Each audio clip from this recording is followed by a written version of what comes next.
Hi friends, എല്ലാവരും സുഖമായിട്ടിരിക്കണമെന്ന് വിശ്വസിക്കുന്നു. ഞാനിവിടെ തയ്യാറാക്കാൻ പോകുന്നത് പപ്സിൻ്റെ അതേ ടേസ്റ്റിൽ ഒരു സ്നാക്സാണ് ഉണ്ടാക്കാൻ പോകുന്നത്. ഈസി ആയിട്ട് എങ്ങനെ ഉണ്ടാക്കാമെന്ന് ഞാനിവിടെ 1 കപ്പ് മൈദ എടുത്ത് വെച്ചിട്ടുണ്ട്. ഇതാ ഉപ്പിട്ടിട്ട് നന്നായി കുഴച്ചു. വെള്ളം കുറേശ്ശെ ഒഴിച്ചു കൊടുക്കാം. ഇതാ ലേശം എണ്ണ ഒഴിച്ചു കൊടുക്കണം. ഇതാ ഒരു 10 മിനിറ്റ് റെസ്റ്റ് ചെയ്യാൻ വെക്കാം.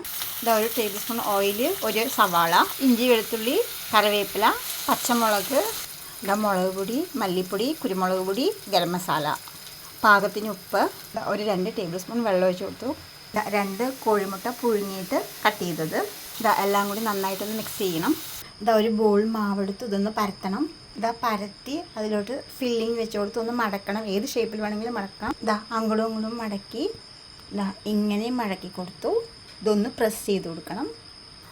പാൻ അടുപ്പത്ത് വെച്ചു തിരിച്ചും മറിച്ചു വിടണം. ഇതായത് പായറ്റിൻ്റെ എടുക്കാം. ഇതായിട്ട് നല്ല ടേസ്റ്റി ആയിട്ടുള്ള ഒരു സ്നാക്സ് റെഡി.